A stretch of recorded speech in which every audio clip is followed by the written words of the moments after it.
Hello and welcome back to another video.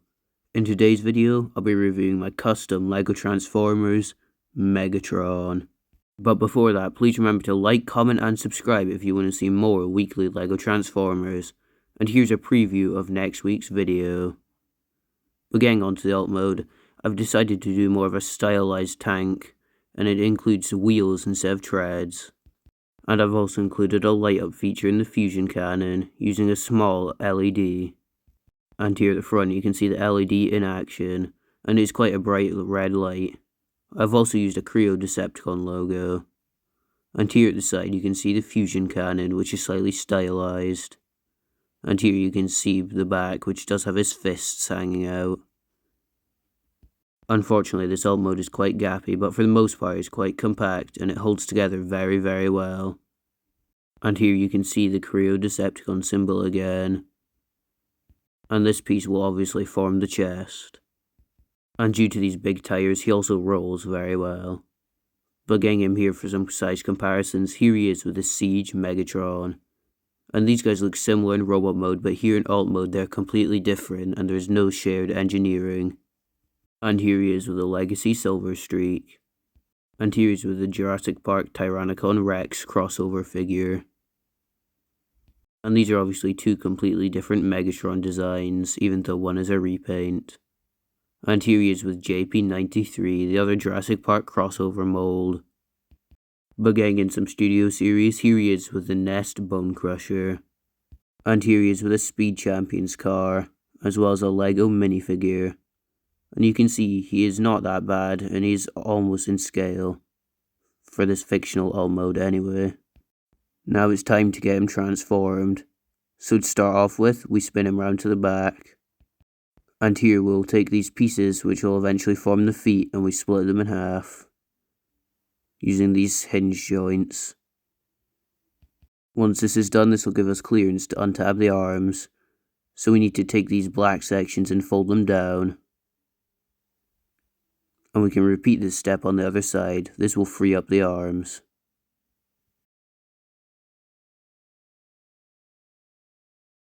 Once this is done, we can untab the arms from each other. We can start by taking the left arm here and folding it off to the side, and it'll just tab into the torso. We can then do the same with the right arm. It just tabs in the same way.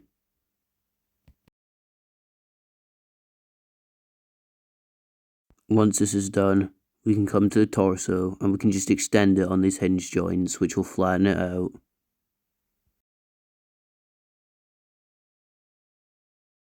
And once this is done, we can come to the head, where we have to rotate it around. And once this is done, we can fold the head up.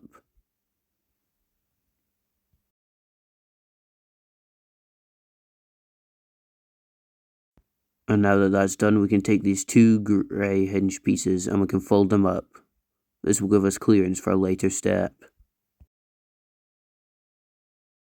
So here we come to the front wheels, and these will rotate around on the ball joints and compress into his torso. And once this is done, we can take those grey hinges from earlier and these will sit over the wheels, securing it all in place. Once this is done, we can go back to the legs, where we take the big ball joint and we can straighten it out so the feet are pointing forwards. We can then take the heels on these hinge joints and we can fold them back. And that is how the feet are formed. Once that is done, we can split the legs, so now we can get him standing up.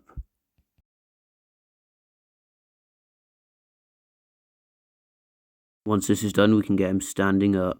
And we can take the arms and fold them down to his side.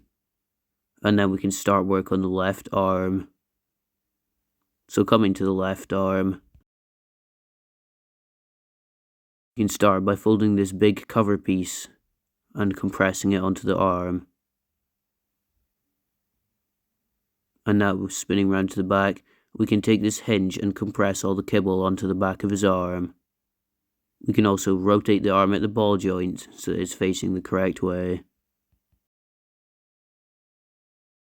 And now going to the right arm, we can get the fusion cannon fixed. So it's on a ball joint and we just need to rotate it so it's facing the correct direction. We can then take the ball joint at the elbow and rotate the arm to the side. And there he is, fully transformed. So getting him standing, here he is, and he's one of my largest models I've built. And showing off that light up feature again here in robot mode, and there it is. And this light up feature really helps tie the whole model together. And the light up feature as well as the unique alt mode really help him stand out from other G1 Megatrons. And he fits in nicely with my other G1 stylized figures like the Insecticons. But let me know in the comments down below if you would like to see more G1 stylized figures.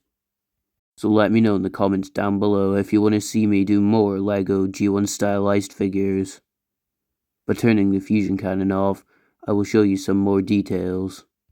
So spinning him to the sides, you can see he only really has one piece of kibble, and that is on the back of this arm, as this is the cover that is used for the front of the tank. But it is not very large and it doesn't affect any articulation. And unfortunately the back is quite hollow, but it does have the tires to fill it out. And here's the fusion cannon in more detail. And you can see I used a rubber tire piece to give it a circular look. And here is his head, which is slightly stylized, but I think it fits this whole mock. And getting him here for some size comparisons, here he is with the Jurassic Park Tyrannicon Rex. And you can see this is quite a sizable mock, and he is very tall. And transforming it to Dino mode, you can see here how he is mass shifted and got a lot larger. And here he is with the Studio Series Rise of the Beasts Scourge, who's quite a tall leader figure, but he is dwarfed by this Megatron.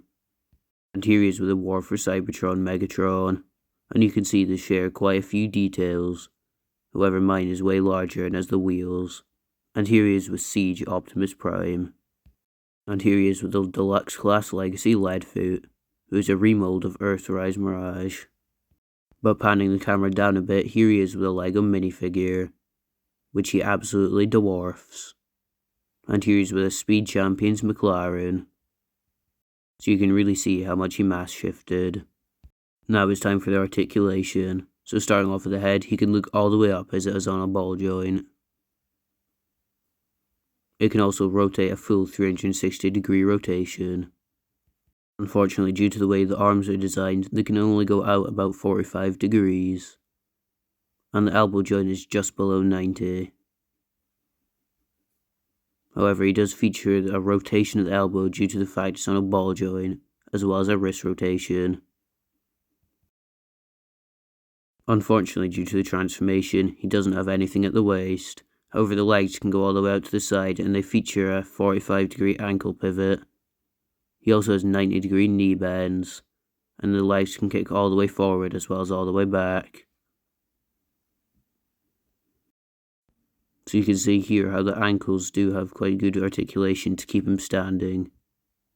And that is it for the articulation. I hope you all enjoyed this video, as it is one of my favourite builds I've ever done, and I enjoyed incorporating the light up features, so let me know if you want to see more light up features in future projects. So please remember to like, comment and subscribe if you haven't already. And if you subscribe, then next week's video will be the final Insecticon. It'll be a LEGO Shrapnel. So I hope everybody enjoyed this video, as it's one of my favourite mocks to work on, as he was very fun to make. So anyways, have a great day, and I'll see you all next week.